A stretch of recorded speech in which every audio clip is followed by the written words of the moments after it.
Hi, I'm Serena Reynolds from Conceptive. And I am Sarah Ferrer from sarahferrerco.com. And today we have Alessandra Pollina with us. Alessandra is the founder and CEO of Quotable Media, which is a PR agency dedicated to elevating stories and empowering female led brands. With over 12 years of experience, she's passionate about redefining success, supporting women entrepreneurs, and creating platforms to amplify inspiring voices. So, welcome, Alessandra. We are so jazzed to have our first PR guest on the podcast. So snap, Mhm. snap. Thank you for being here. Thank you so much for having me. So excited. Yeah. So tell us, like, PR is a thing that we, of course, know about, we hear about, but how do you get into it? What is it? Where did the journey begin for PR? Take us back to where it kind of all began. So yeah, I mean, it's kind of one of those things where people are like, what? Like, how do you do that? And how did you get into that? And why did you think to kind of thing? And I don't have a great story around that. I honestly just I studied it in college. I went to the School of Communications at my university because like I knew that was like the general area I wanted to like be in. To be entirely honest, I applied to the School of Communications because it was the only one that didn't have any math requirements. So I guess we can base everything off of that. I was like, I am done with doing math when I graduated high school, and that was what I based it off of. But I also knew I liked communication in general and like wanted to kind of probably be in that world, but that was like literally my deciding factor. And then once I was in there, I tried everything kind of, and I was the most drawn to the PR classes and the whole concept. I knew I didn't want to do like advertising. I didn't want to feel like I was like selling stuff to people, but I liked the idea of helping tell stories and helping amplify what cool organizations or brands are already doing and helping to tell those stories in a way to draw in the right people so that if there was the right fit, that could make sense. And then it's not necessarily like selling a product, but it's helping get out there messages that need to get out there. So that was like really what drew me to it. And once I decided, I just went all in. Like, I honestly don't even know. Like, now looking back, I'm like, I see like people of that age, in college, like really struggling with like, how do I know what the right thing to do is? And, not feel like, oh, I'm not sure if I'm like in love with this for the rest of my life, though, and switching around a lot. And I was just kind of like, I don't know, I just kinda, like, picked it and I just went with it. And, I mean, I always enjoyed it, so I guess I never really second guessed it, but I just had a bunch of internships. I got every internship I could have in college. Every semester I was doing something, working in a different agency or in-house at a company. So I got a ton of experience that way, and I still always liked it. So I just kinda kept going with it. And then after I graduated, I got a job in-house at a small nonprofit, which was where I thought I was gonna go with the whole thing, and, it ended up not being a great work situation, and so I ended up quitting actually very soon after about 3 months. We don't need to go too much into that story, but basically they were like, "Oh, in 3 months, we'll be able to, like, pay you a living wage, like, right now, this is all we have," and then it became clear that that was not actually gonna change, so I was like, I can't do this." I literally wasn't even making enough to pay my rent, and it was, like, a very consuming job, so it wasn't like I could then go bartend on the side, not that I ever had. I had been a hostess in college, I could have done that, like, at night if I had capacity, but, like, it wasn't that kind of situation. I was working all the time, staying late, sometimes we were, traveling for it, and anyway, yeah, so I ended up calling up my friend who I had worked for a couple of different times in college in a small PR firm, and I was like, "Do you have any work I can do? Like, can I help you on any projects at all?" And so I ended up working kind of part-time, helping him with some projects for about a year after that, and then I was like, "Actually, I could do this on my own," and I started taking on clients myself. So that's how I got into the PR world and kinda how I got to where I am now. It was all very just, like, not super well thought out, just kinda like, "Well, I need to pay my rent this month, so what should I do?" And it went from there, and I did not realize I was starting a company. I didn't realize I literally didn't think about that. I did not realize I owned a business for a while until I was like, "Oh, like, is that what that's called when you have all your own clients and make your own income?" And yeah, this was, like, before the age of, like, Instagram and stuff. What is a very common misconception to just clarify before we even go on is like, I think a lot of people think PR and advertising and marketing, all those. Marketing and PR, there's always that confusion, that blurred line as to who does what and why. Yeah, sorry, I latched onto the journey part of that story of like how I got into it. I did also ask that, like, what is PR? Because that's a great question too. And honestly, like even people who are doing PR, I feel like are sometimes confused or misrepresenting it, or people who are not doing PR and kind of say they are. So a lot of times people like even like students who apply for an internship with me, I'm like, so why do you want to like get into the PR space? And they're like, well, I really want to be doing social media. And I'm like, I mean, that might be one piece of it, but that's like, it's not just doing social media. Like that's not PR, that's marketing because that's your own channel. So To be fair, that's its own channel too. right. Marketers don't tend to do social media. That's kind of somebody else does that. Well, so that's the thing. Things have become so like pieces of like the marketing puzzle have become so fractured lately, but also so blurred. So it's really hard. Like there are agencies that will do everything, and there are also agencies or people who will do one specific piece. And so, okay, so to back up though, the way I describe it, so the difference is basically PR is one part of marketing. It should be one part of your marketing department, one part of your marketing strategy. Marketing is the bigger overall picture, is kind of how I think of it and look at it, because that is how are you getting out to your markets? How are you telling people about what you're doing? And PR is one of those things. PR, it stands for public relations. It's anything that is going out to the public from your brand. And that can be, sometimes people have heard of like, there could be like investor relations if you work for a company, a public company that has investors. There could be internal relations if there's, it's a big enough company that you have to be keeping, some messaging to your internal staff or people who are, somehow involved in the company. There's all different pieces within PR sometimes. But ultimately, when we talk, when normal people, like normal brand says, like, I want to get some PR, they're usually talking about media relations.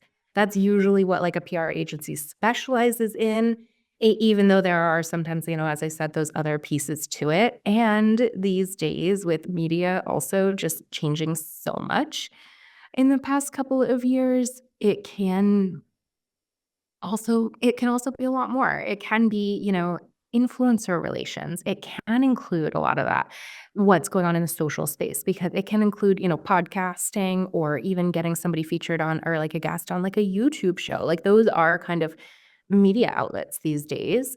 And so it really does go beyond the traditional media right now, but that is kind of like traditionally what we would be talking about when we say PR. And to get to your point about like sales comes later, right? So PR is kind of like the top of your marketing funnel, if you think about it that way, because that's how you're getting in front of thousands or millions of people through these outlets, right? Like, so if you're going to be on like Good Morning America, you're going to be getting your brand in front of millions of people.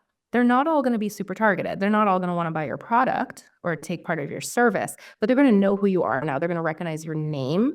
And that's helping also your brand recognition, building your reputation, because if people see that you've been featured in these places, they're gonna, it's like, oh, that's like a legit brand, right? Like people are gonna be talking about it.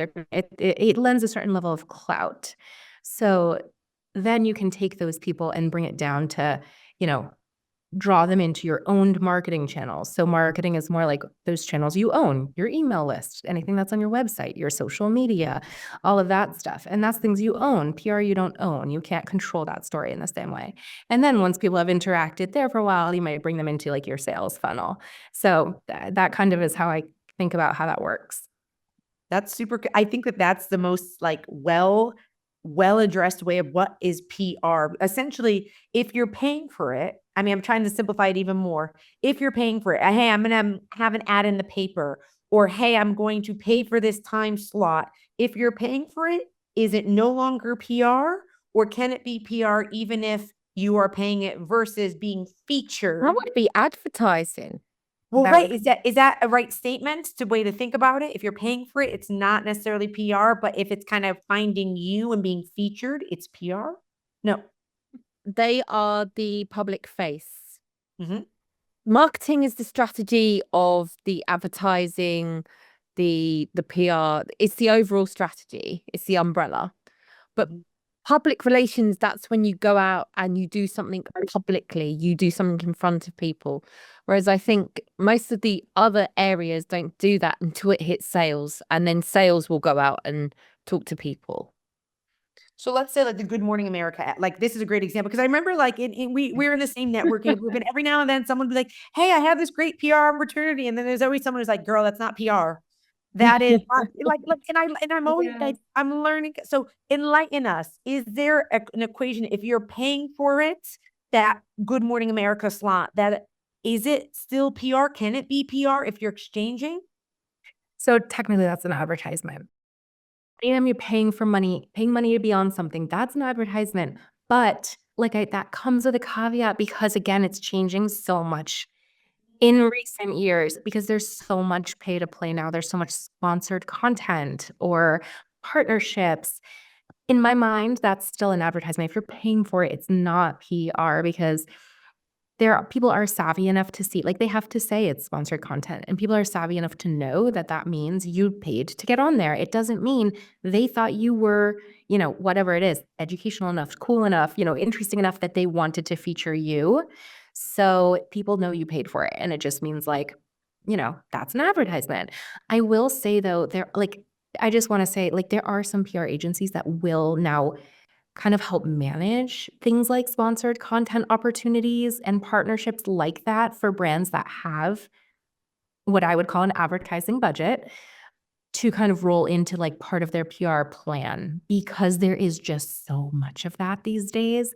And if you're not a really good PR person, it can be really tough to actually get the placements that are going to move the needle for a client. And a lot of brands know that or have had that experience with PR agencies that maybe aren't the best, or they do want those opportunities. They just say, you know what, I don't care. It's still going to be getting me in front of people. It's still going to be getting me this content out there. It's still going to be getting me on that platform. If I have the money to spend, maybe that's okay. So, you know, it's really tough to say these days, but I will still stick by, and who knows, I might listen to this 3 months from now or a year from now and be like, I shouldn't have said that. But I still stand by the fact that if you spend money on it, it's advertising. That does not count. We will not do that. I will not touch anything for my clients that requires payment. They're paying us as the agency, and then that's it. There's no cost to any coverage that we're going to secure for them. But I think that's getting really confusing for people these days, for sure, more so than in the past because the lines have blurred so much. See, for me, PR is the front line. They're really tough, putting themselves out there to try and get you appointments and things like that. I mean, you guys are the heroes, really. Unsung heroes.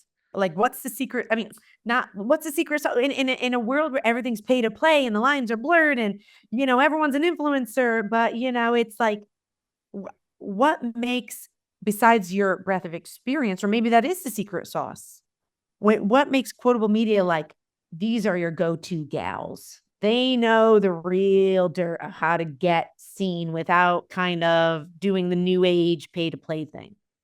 Yeah, I mean, it's a couple things. I mean, certainly some comes with experience in just we really do understand the landscape and we but really what it is that what comes with experience, which you could also do with little experience if you have this, but it's being able to uncover the right stories. It's being able to really dig into what is that differentiator for the client or the brand or the person, and helping tell that story in a way that makes it something the media outlet or the writer or the editor is going to want to actually pursue. And because they're getting so many pitches all the time, and a lot of them are really just scratching the surface. It's just kind of here's this cool thing. Let me know if you want to set up an interview, right? But you need to really be able to dig deeper than that and really tell the story in a way that they can see that this is a story they should cover, that this is something that's going to be interesting enough. And, it's not even just that. It's interesting enough. It's also easy enough to work with. You've got all the details, you've got all the material.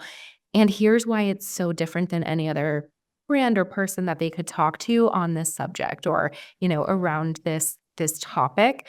And it's really that's what we're really good at, is figuring out and building the right messaging, pulling out your differentiator, and then positioning that in a way to the media that it's going to really, they're going to say yes. And then also a certain level of persistence, because they don't always say yes right away. But there's a certain, I think, there's a certain something that some people have more than others where you can kind of convince someone to say yes or to want to work with you. And that's something that's hard to hire for. It can be hard to tell at the beginning, but I think that's part of my secret to success, to be honest, in this space is that I can follow up with people or check in with people or find ways to form connections with them in a way that I'm not really gonna let it go until it works, until it happens, but, like, not in a way that's gonna, like, be off-putting, if that makes any sense. So one of the reasons we love your story, Quotable Media, really want to talk about that and what it is that you do and how you focus, and your core area of focus. Because you have something quite in common with us, don't you? No, yeah, our, like, overall our main mission is to elevate and empower women who are doing amazing things, and I think that's what you guys else about That's what we're because trying to do. yeah, and you know, that's what where this podcast comes from. That's like where my podcast came from too. Like I was doing it for, you know, through the PR agency for a while before realizing like, hey, I actually want to like also have our own platforms too, because it feels like there's more we can do with that. But yeah, it all came from, you know, well, so I had the agency for a while for, you know, I don't know, a lot of years before anything else. And people would come to me a lot, you know, because I was in the circles of, you know, business people in my area and just being connected to a lot of people, kind of getting out in the business world. A lot of people would, you know, have questions or want to talk to me about like, hey, how can I do this? Or how can I get featured in these places? But, you know, not be ready to hire an agency or not have the budget to hire an agency. And so I just kind of really wanted to still help tell their story. I'm like, your story is still so interesting. And like, I personally want to hear exactly how you've done this. Like, how have you built this business? And like having those conversations I find so motivating and so inspiring personally. I'm like, "Oh my gosh, like, she's done all that? Like, that makes me wanna, like, you know, do more," or, like, you know, it reinvigorates me for what I'm already doing, and that's kind of, like, for me where I'm like, we need to just tell more of these stories. We need to be able to and also, like, what you see when you tell those stories, and it's the first time they've gotten it out there, like, they haven't had a chance to tell it yet or to talk about their experience. It's so empowering for them. The name of your podcast is My podcast is called Quotable, a female entrepreneur podcast. When I started it, it was a female millennial entrepreneur podcast, and it was specifically telling the stories of, like, people who were, like, back then, like, in our 20s and, like, you know, in that very specific stage of life. Well, when we rebranded the company, we rebranded the podcast, but also, like, I just wanted to go I was like, nobody even knows, like, what a millennial is anymore. We're just, like, regular people, like, now. I have a question for when you had mentioned what I'm hearing from you, you know, what I keep kind of hearing when it comes to your day-to-day job and your PR agency, I'm hearing the word persistence is really key to, you know, to following up with potential gigs and potential, you know, places to be featured. With persistence comes a lot of no's. I'm sure you've experienced. So how do you handle probably hearing no more than yes? How do you handle that? And then persistence can be seen, and you mentioned it, like we do it in a way where it's not off-putting. And I love that as well because everyone thinks, oh, persistent equals bad, but you've really managed to find a way to keep the engine running by knocking on doors, hearing no, being persistent. So speak a little bit about that. How do you keep going? How do you manage when you hear the no? How are you persistent without being annoying? So number one, I wanna say, like, I think one thing that I learned very early on or maybe have just always kind of felt is that most no's are not really like a no, never, we hate you. It's usually like, no, not right now. No, it's not the right fit at the moment or not the right fit for this specific thing. So I don't take no's personally. Usually, you know, there's always the kind of time when it feels personal, like, you know, if I put up a proposal to a to a company and they pick someone else, like that feels like, that's kind of a no. And that's kind of like, oh, did they like that other person more than me or whatever? But honestly, that hardly ever happens to me. Honestly, people do usually like us once they see me in person, I think. Sometimes there's reasons, I'm sure, that we don't work together, but I do get most of my business through referral or someone who said somebody who knows somebody who knows somebody. And so they aren't meeting with a lot of other agencies for the most part, especially when it comes to PR opportunities, pitching yourself for your clients, or yeah, really almost everything else in business and in life. It's you can't take that personally. It doesn't mean anything. It's almost always it's just not a right fit right now. And that doesn't mean you're bad. And I always tell this to people when when I'm kind of coaching them on how to do their own PR or telling them they should reach out to people or whatever. It's don't people think too, oh, I made my list of who I want to reach out to, who I want to pitch, where I want to be featured. I pitched them all, they said no, or I didn't hear back. It's not over. It's not done after that. You pitch them again 3 months from now, pitch them again 1 month from now, a different angle to the story. It does not mean that they don't like you or they don't ever want to feature your brand. It just means in that moment or in that specific pitch, it didn't make sense. But do it again. So it doesn't, yeah, I think that's an important mindset.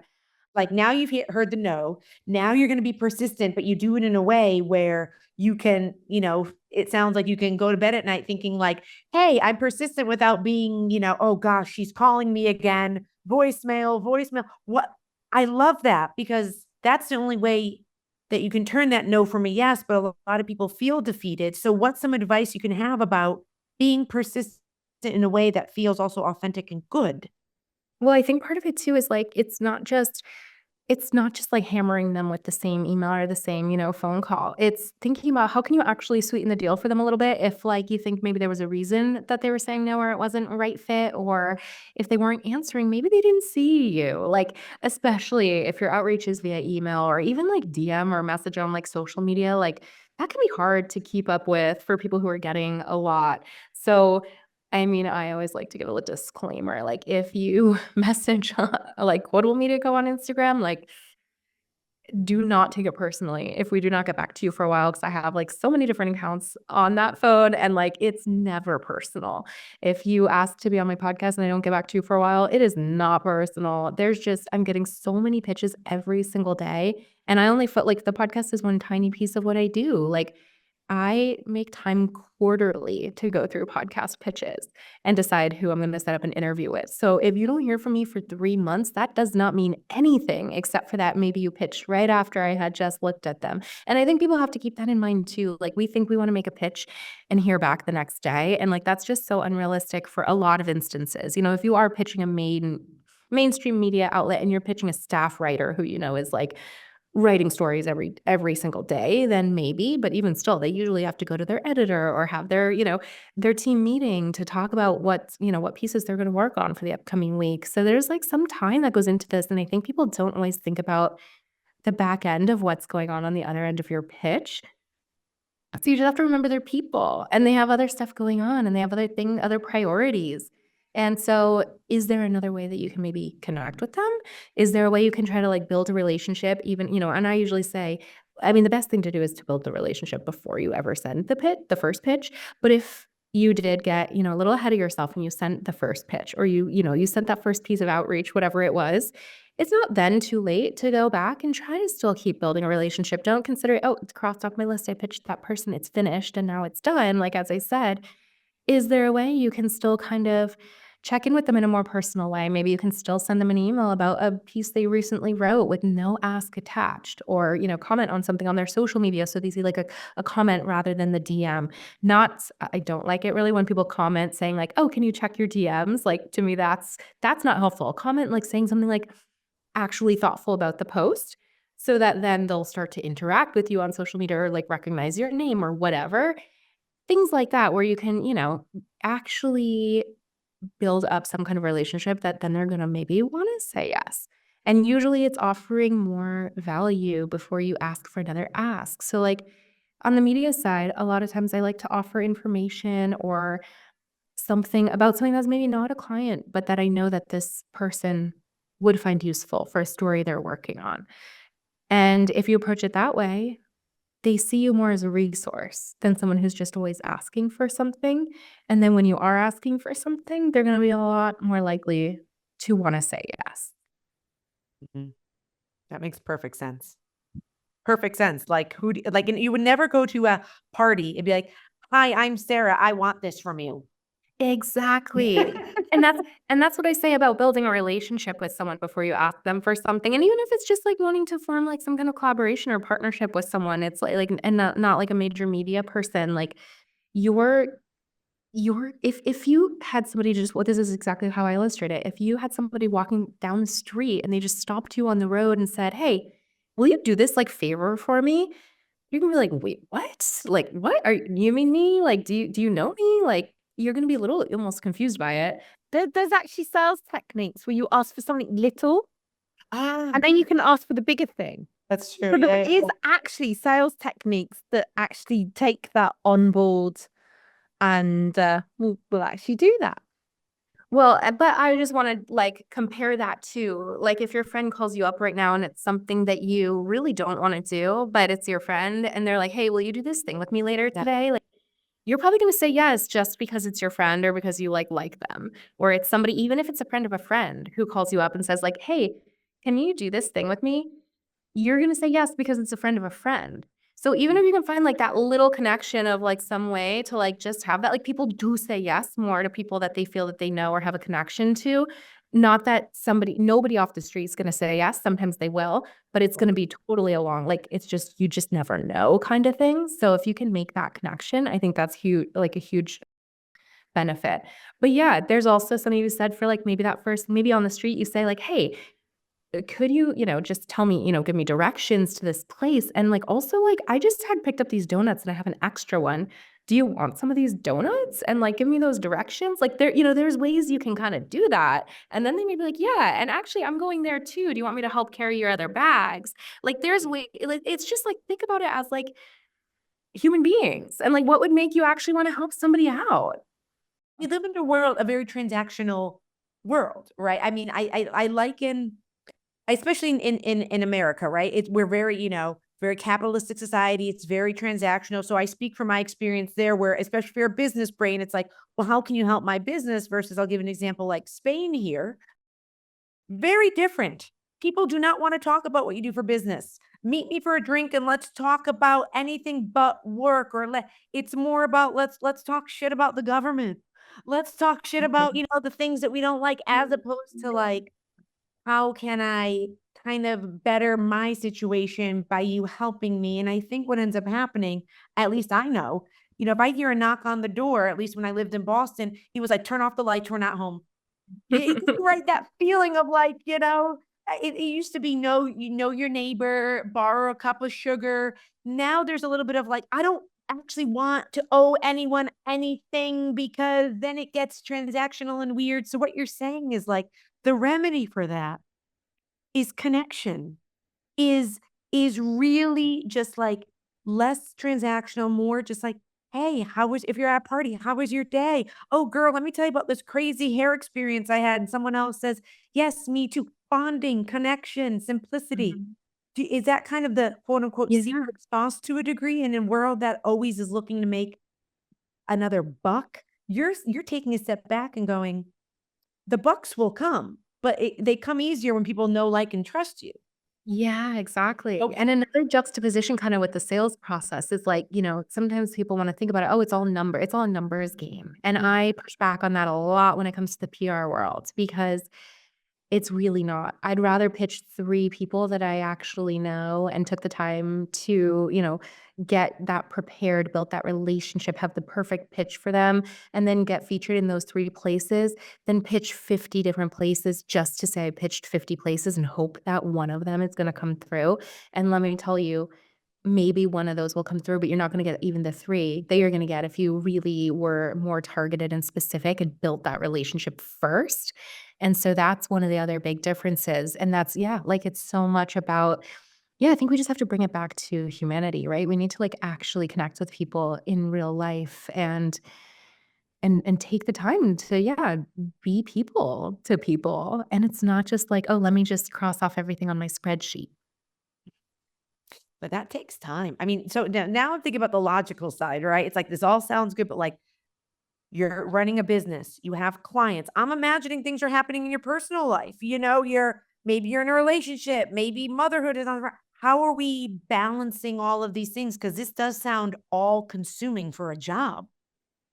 I'm imagining you have a life outside of work, maybe not. How do you wear the hats of Alessandra, the businesswoman, the friend, I know you have a child. I know you're a mother. Like this seems impossible while running a PR agency to do any of this because you're always working. Well, I mean, I will say I don't do it all myself. I have a good team, and I was only able to build the company by bringing on great people who can do a lot of the actual PR work, like with me and for me. I do still do a lot myself, and I find even every time I try to kind of pull back from like the client work, I still kind of pull back in again because I do feel like I'm very good at the strategy and I'm very good at at a lot of it. And it's hard to have other people like that's definitely one of my biggest struggles in building an agency is like finding people who have that same level of whatever it is that, as I said, it's hard to tell and it's hard to find and it's hard to cultivate if you don't have it. But that level of success, but also just yeah, the strategy and level of care, but it is important to find people who can, like, help build out that agency and be doing a lot of that day-to-day stuff with and for me, even if I'm overseeing a lot of it and helping in a lot of the ways. But I will also say, like, a lot of it's been sort of the ebbs and flows of life. Like, I had my son when I was my company was very small. I did not call it an agency. It was like, I had some clients. It was probably before I considered it even a business.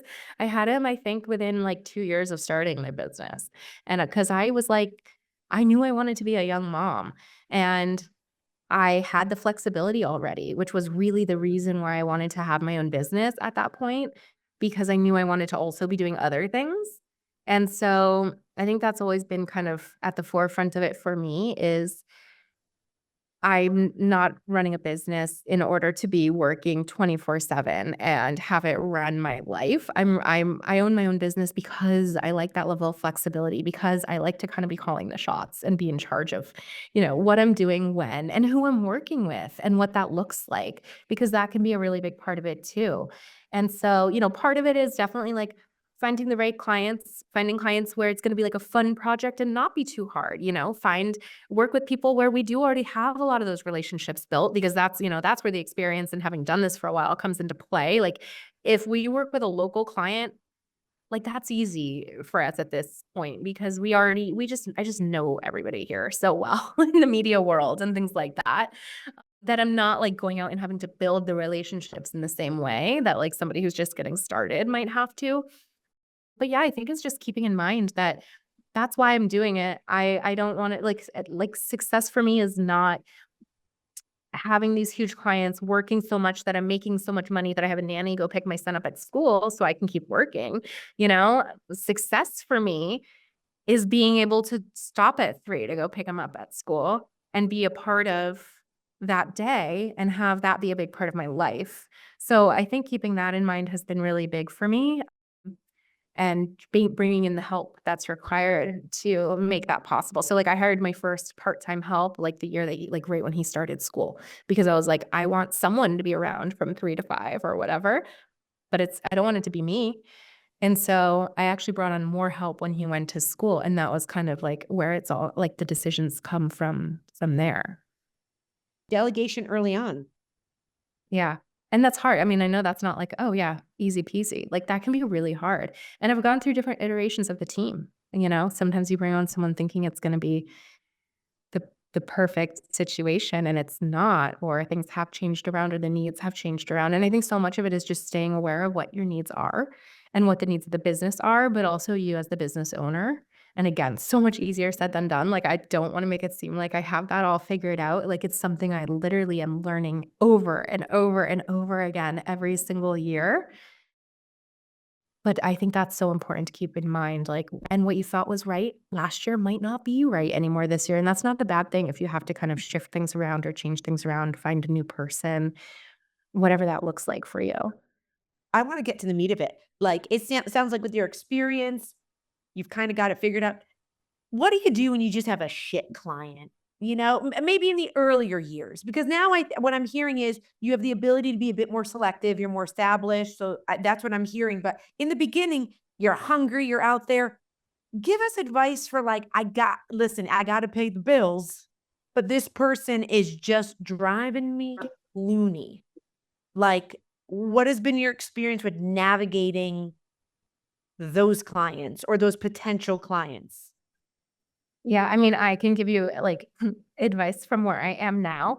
Yes. I will not say I've taken my own advice every time because I've definitely been in that place where it's like some client is better than nothing. And, I need to pay the bills right now. And so I'll take whatever I can get. Like I've been there and I do not, I I have no shade for anyone who's there right now or has been through that too.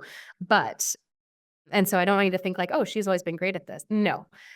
But I think number one, it comes from, I will say I've never worked with a client. I can't think of a client where I've been like, I really don't like working with this person. Like I don't get along with them or like don't like what they're doing. Because for me, from the very beginning, it's been the whole, again, like I want to work with people who I want to work with. Like that is so exciting and empowering to me that I get to choose who we're promoting. And it's always been very important to me. Like, as I said, I didn't want to go into advertising because I didn't like the idea of feeling like I'm selling something that I don't stand behind.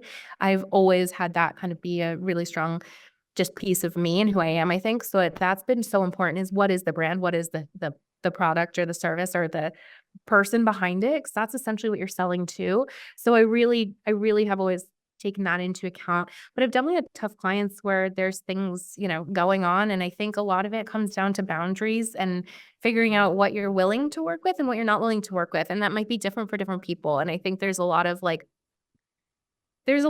talking points these days around boundaries and like what you should do and what you shouldn't do. And I think that we can get really caught up in what other people think are good boundaries for a business owner or for a person. And it might not be the same for you. I think it's really important to think about that for yourself, but to communicate that to the other people involved as early on as you can and then stick with that. And sometimes that weeds out the wrong person, right? That weeds out the person you don't want to work with who wants to keep, whatever it is.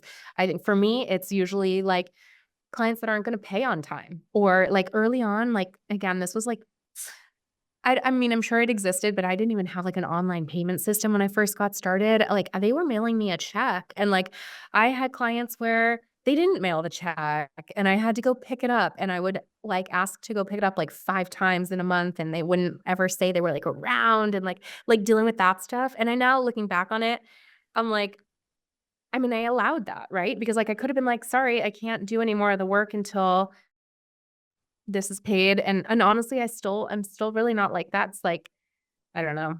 I don't like that. That didn't feel right for me because I'm like, I know they're going to pay it eventually. I know this is just, they're all over the place. Like you kind of have to see where they're coming from and where you're coming from and what you're able and willing to kind of put up with and what things are going to feel better for you and how you can try to bring in more of what feels better for you. But I think it's around really figuring out what works for you. Because again, I'm like, in the PR world, like, what the boundaries for me couldn't be like, oh, I'm off my phone at 5 o'clock or off my computer at 5 o'clock, which I know are like, some people are like, that's the boundary you need for like a good, healthy work-life balance. If a media person is going to get back to me at 6 o'clock, like I want to take that. I want to. That's exciting for me. And I really take pride in being quick about getting back to people and in making the connection. If they want to do an interview at 7 o'clock at night, I'm going to make sure that they can do the interview at 7 o'clock at night. Like, so that was not a boundary for me, but there are other things. And I think just knowing what those are for you can help you avoid the clients that are going to be a disaster to you, if that makes sense. Totally makes sense. Like those, and again, I think you nailed it on the head where it's like those clients where it's just a mismatch of expectations was essentially what I was kind of referring to. And what I Mhm. heard was communication is really key. I mean, Serena and I have talked about this a lot when we work together. There's Yeah. there's vendors, there's suppliers, there's retailers, a problem, at least in my experience, and I'm sure Serena, it's similar. A problem is not a problem if you usually address it right away. Mhm. And you're very clear about who was responsible. And it's okay to say, oh, I goofed. My bad. And let me sweeten the deal. I goofed. I'm going to correct it. And I'm going to give some extra product or whatever, right? Like, I think that that's something that more women need to hear, is that sometimes it's in our brains we have to be perfect, or we have to abide by what, the Instagram expectation that you read on a post somewhere is phone off at 5 o'clock. This is what a good mom looks like in business, or a good businesswoman, a good boss babe. And it's like, who's it work for if it's not working for you? Right? What's the point? Yeah. Yeah, exactly. I think a big, like, was something I always kind of latched onto early on was under promise and over deliver, because I'd rather make people happier. And it's definitely something I run into a lot in the PR space. People have had poor experiences with PR agencies. A lot of people have very high expectations of what PR can do for them, or how quickly PR is going to work for them, or they're going to see results. And so they've worked with agencies for a couple months and not seen the results they expected. And then they're like, "Oh, it doesn't work for me," or "I've been burned in the past." I get that a lot. And I'm like, but, knowing how it works, I'm like, "I don't think you were really burned." Like, I think they didn't set very clear expectations with you, and then you expected more and you were disappointed when it didn't happen yet, and you probably didn't give it enough chance. And I mean, there are people who are just not that good out there. Like, I'm not gonna say that was never the case, but I think so much of it comes down to setting those expectations early and, like, continuously, even because people do kinda get caught up in, like, the excitement of it, and they start to think like, "Oh, it is gonna happen faster." Even if she said, "I'm not gonna see anything in the first 3 months," like, "Maybe I will, because 'cause I'm doing this interview and I'm getting this opportunity," and then it's like, "Nope, still it took 3 months for the first article to come out." But, like, yeah, going over that, I think, and staying in really good communication so that they know that, like, you're working on stuff behind the scenes, that's a big one for me too. People wanna People just want the check-in. People just wanna hear, like, "What's been happening? What's the feedback you've been getting? Who have you been pitching for me?" And, like, that kinda thing, and I think a lot of times people forget about that. Absolutely. Like, that resonates so much with me that, like, even if you set the clear expectations, I've had experiences, where it's like, this will take 8 months. And this across the industry, across the industry, this certain task takes 8 months. But then you get someone who optimism is great, but when it starts skewing reality, it's like, well, I think we can get it done in 3. It's like, okay, this takes 8 months. Right? And sometimes you find that in your experience, it seems like with your persistence, you have to be, a lot of people, you seem to be very optimistic about your ability. How do you kind of stay optimistic, but also stay realistic through your whole journey of when you started to where you are now? How has that growth looked like personally, with like, hey, I'm sure you're building more confidence as time has gone on because you're forming new connections, but also tailoring that to like probably the stuff that happens in the PR world, which is just out of your control. How does that growth look like in terms of, again, knowing what you know, but also preparing for the unexpected, I guess is what I'm alluding to? That's a good question. I mean, yeah, at the end of the day, like, I wanna say I have no control, like, but I also don't wanna say that. Like, I feel like that's not really true, right? Because there's always something I can do, and again, maybe that's that optimisticness you're talking about, but, like, I do truly believe there's always something we can do to, like, get where we wanna go. And so I think keeping that in mind, I don't know though, like, the thing that comes to mind, like, just while you're asking that question is, I mean, I think I've personally grown so much just over this time because it's been a long time. But I also started, like, as I alluded to, like, I started before, like, Instagram was a thing. Like, I didn't have anything to really compare myself to. And I don't mean that, like, in a negative way even, but, like, now, as we said, like, you start a business and you see all these, like, Instagram memes of, like, what you should be doing, or, how quickly you should be making $100,000 a year and whatever. And, like, I feel pretty lucky that I started before that was a thing, because if I thought I was supposed to be making $100,000 in the first year or 2 years or 3 years, Mhm. like, I would have felt like a failure. I mean, but you know what? Now that I even just said that out loud, I'm like, or maybe it would have pushed me that I would have grown faster. I don't know. But on the other hand, like, as I said, I had my son, like, within the first 2 years. I wasn't looking for growth. And so I mean, and that sounds like such an odd thing to say, but truly when I started my business, which as I already said, like it wasn't super intentional to begin with, but there was this term that people used to use a lot. I think it's still used, but now it's like not a cool thing anymore, but like a lifestyle business, which just meant I want to support my lifestyle and that's it. Like I just want to do what I need to do day to day to be able to pay my bills and live the life I want to live. And I'm not necessarily out here to try to reach a certain revenue goal, or I'm not necessarily out here to like, sell my business for millions of dollars later on. And that was really where I was when I started. I said, I'm having a lifestyle business. I want to pay my bills. I want to live the life. I want to have the freedom and flexibility. I didn't realize I could actually build the business to build those things in, because I didn't see all of that on Instagram yet at that time. But then once I had my son, I was like, wait, actually, I don't want this because when I'm not working, I'm not making money. And I want to be able to do all of it. I want to be able to like stay home with him, but still be making money, like still have my business going. And that's when I had a big shift in like what I wanted out of the business and realized I wanted to actually turn it into an agency. So it could be like, I could be making money and I could have the business even if I'm not working right then. So that was a big shift for me there. But like, I think it's just important to keep in mind, like, again, that goes back to what we kind of touched on earlier of what was right in the moment, like what was right for me at that stage of life. And at that stage of life, I wasn't looking for growth. I was looking to still be making money because I wasn't in a position to not be working or not be making money. But I knew I wanted to also be home with my baby as much as possible. And I wanted to be able to take him out to like, the baby music class, like in the middle of the day on a Wednesday.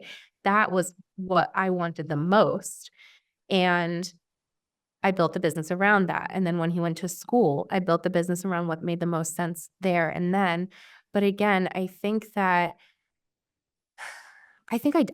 get so much motivation and inspiration from other people and seeing what other people are doing. Like I know not everybody's like that, but for me, I actually think that's where most of my growth has come from is by putting myself around other people and putting myself in situations or even just consuming, content and information from other people because I wouldn't have even thought that these things were possible if I didn't see it from other people doing it or talking about it sometimes. That's kind of where I'm coming from with the whole like when I first started, like I didn't even know 100,000 was the goal, In a way, it's refreshing, but then it's also like once you know, right? Like ignorance is bliss until you're like, wait, that's what people are out here doing. Yeah. Yeah. And I mean, 12 years ago, that was very different. Like now I feel like it's so easy in a way, or like 100,000 is like a lot to like live on. Like back then, 100,000 for me was like a lot. And I didn't even know that was the goal. But yeah, the growth is just, I think, staying aware and checking in with yourself and figuring out what makes the most sense at that time and having those goals, those 5-year goals, the 3-year goals, but also revisiting them as you need to because your needs might change by the time you get there. And you have the power to be able to change what those goals are or what those outcomes are for you in that time by the time you get there. Yeah. And with that said, where's Quotable, where's Quotable Media now? Like what give us an update. There's a podcast, there's a magazine. How many people are on the team? Where has it evolved to? What types of clients are you attracting now that you can be more selective? Where is the next chapter for Quotable going? Yeah, I mean, so it's interesting. We're in a interesting time now where like during COVID, I hired people who were not local to me, and I'm based in Boston. And the team actually grew at that time because again, life, right? Like what I needed in that moment of life was more people because I was stuck at home with my son and I couldn't have anyone help with him. And he was like 5 or so at that time. So I brought on more people to the team because what I could do was have other people help with the clients, right? And then now, though, you can see I'm in this new space. I'm like really embracing being in person. I really like to have my team around me. Like as I've like mentioned several times, like I'm really lit up by being like other people's energy and being around other people. Yeah, just being in community with others. And so I have everyone right now who's working with me is local. Not to say that's always gonna be the case forever, but right now that's kind of like the big shift for Quotable is that we are all in the Boston area. The team is actually smaller right now, but I don't really wanna say that because I think we're gonna expand a little bit more in the next couple months depending on when this comes out. But I've just been really liking having people in person. Most of our clients right now are local too, which again, I don't want to say because like we still are totally open to work with clients who are not local, but I've been loving like being able to have in-person meetings with the clients, going on site to see what they're working on, things like that. A lot of what we've been focusing on lately is a more holistic visibility strategy. It's not just only the traditional media right now because that's not necessarily enough for what they need. So we are thinking about what else is going to move the needle for the visibility that they want and desire. And some of that includes other pieces. We are doing some more social content.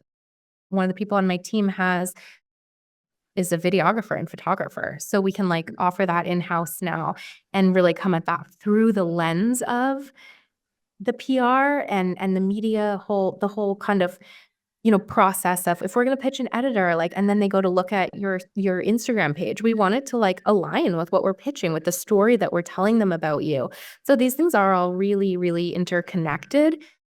And so being able to offer more of that, getting people to the right events, setting up the collaborations that are going to really get you in front of the right people. So we're sort of offering more to clients right now than what we have historically.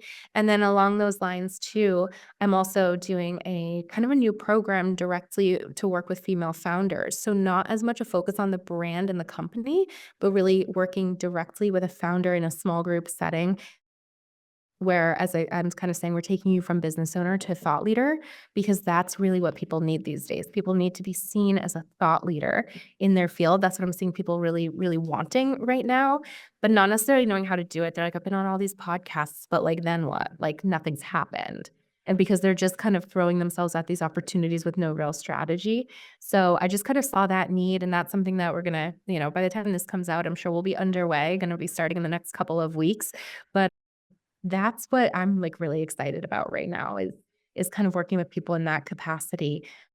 And, yeah, we have the magazine and we have the podcast, and if anybody wants to, like, pitch themselves to be in those, like, that is the whole point, is that we're a platform for telling more women's stories. So we have opportunities to submit for, like, the magazine, the print, it goes out quarterly in print, but it's online as well.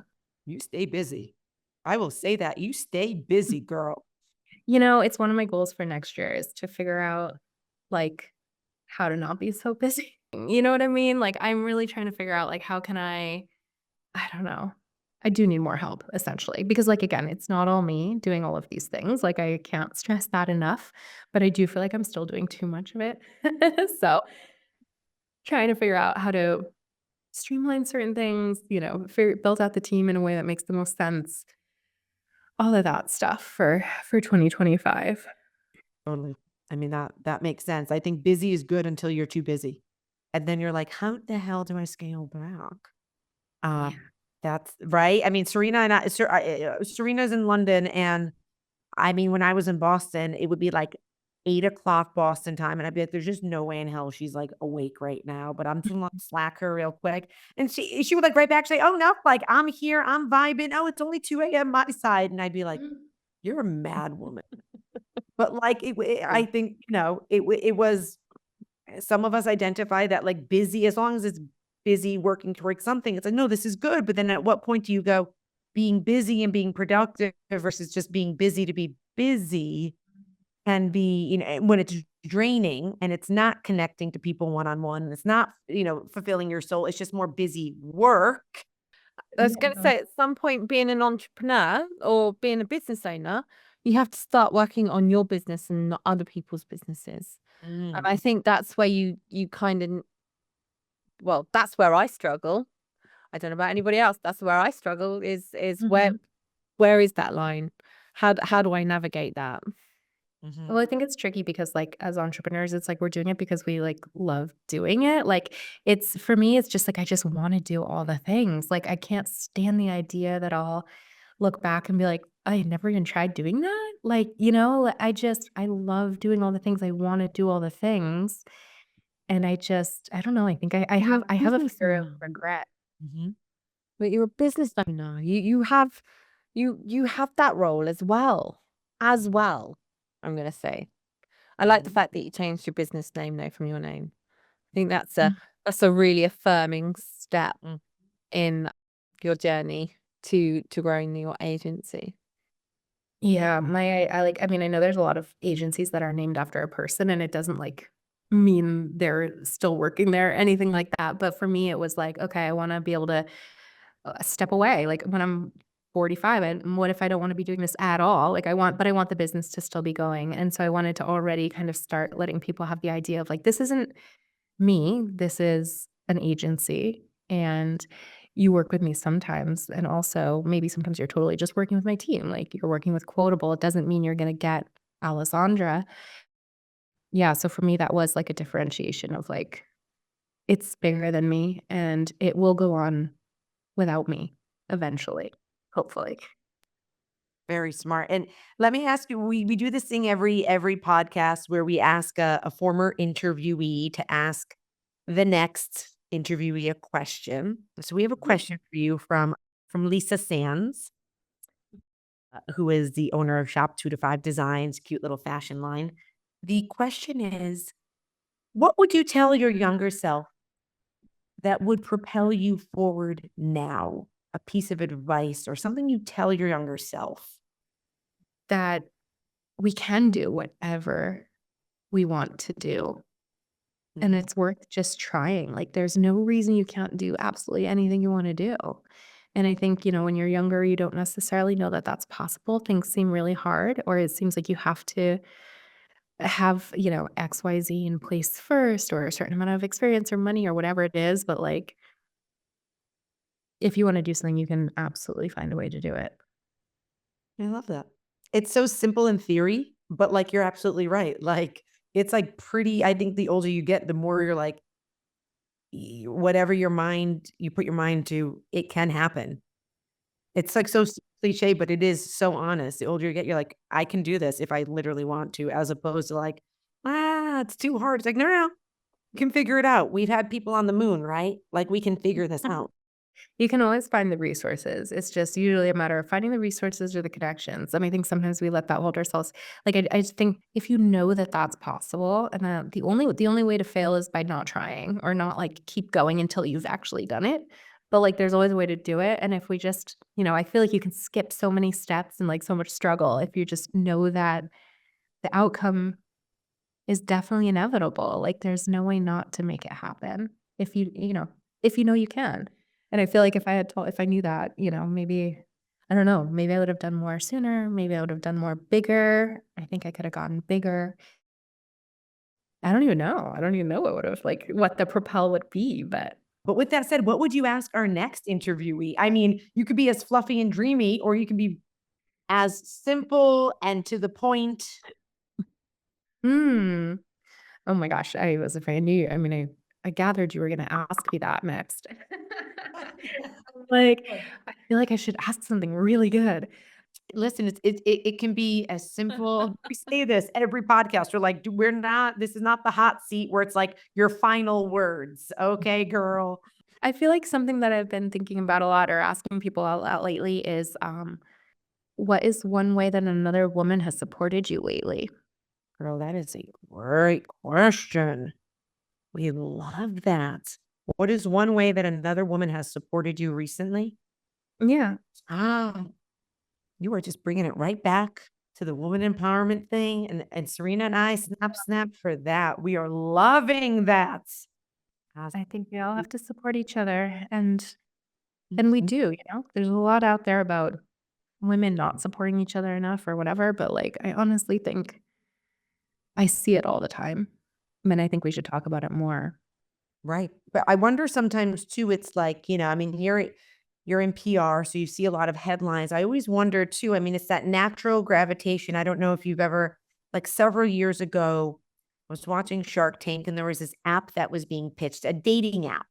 And it was called like Hater or something where like it paired people with things that they hate. I hate this soccer team. I hate this food, because studies show that people tend to bond better over, but it always stuck with me because the whole basis of it was that like, in society, we tend to gravitate towards people who hate the same things. And so I'm saying that because when it comes to the headlines and clickbait, if you will, it's always very polarizing, two females in power, fighting each other. There's that natural, I think, curiosity to go, oh my God, tell me the tea, the drama. I really wonder, and I think it's something not enough people have even explored. What if the headline would be Meghan and Kate bond over this thing, click, click, click, click, click, and be like the curiosity of like what does bring them together. But I think sometimes we just live in a world, to your point, where the numbers show, okay, cat fight, drama. But no. We're only here because women supported us. We supported each other.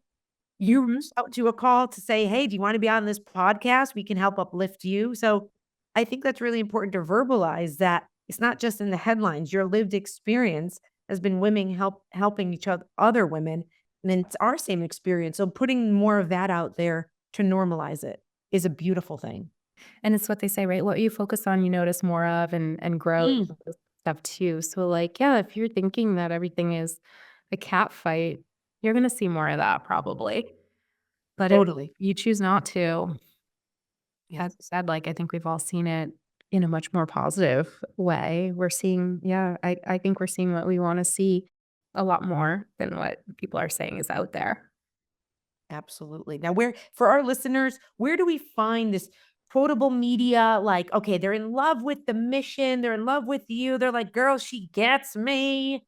Where do they find you? Tell us, where can we learn more about the team, the mission, all these fun projects you're doing? Most things are all housed at quotablemediaco.com. So you can go online to quotablemediaco.com and find them there. You can also connect with me on Instagram or LinkedIn. LinkedIn is obviously my name, Alessandra Pollina. I'm trying to do more over there. Or Instagram, I am Alessandra Pollina. And then we also have an Instagram for Quotable Media Co. And we also have an Instagram for Quotable Magazine. So you can find us on socials there. But you can find the magazine and everything at quotablemediaco.com as well, and the podcast too. You can search for the podcast, though, wherever you listen to podcasts. Also, Quotable, a female entrepreneur podcast. And we'll have all your info on our site. We always say this. If in 1 month, 2 months, whenever this launches, if you're like, hey, I've got this really great new project and this new handle in it, don't worry, we got you. It'll be on the site so we can just put more eyes on a woman empowering PR agency that's getting shit done, but getting it done in a way that I just find is so uplifting. So thank you for everything. Yeah, thank you. And I will just encourage anyone, like we have literally a forum on the website for the magazine. Like there's ways you can submit yourself to a spotlight without even having to pitch anything, because I wanted to make it as accessible as possible. So if anyone's listening to this and is like, yeah, PR sounds great, but like, I don't know about putting myself out there, or I don't know if I have time to do the pitching or whatever, like go on there, submit yourself, get a spotlight in the magazine, or pitch a larger story or an interview. Like I just encourage people to take one action. It doesn't have to be, you don't have to be featured in 50 places. Get featured in 1 or 2 places that, like I'm telling you right now, like this is your invitation, to like at least start with my platforms, because that's what they're there for. And then hopefully that'll build your confidence and get some, momentum going for maybe doing more. And that's really what it's all about. Love it. Love it. Thank you so much for chatting with us. Thank you so much for having me. This was fun.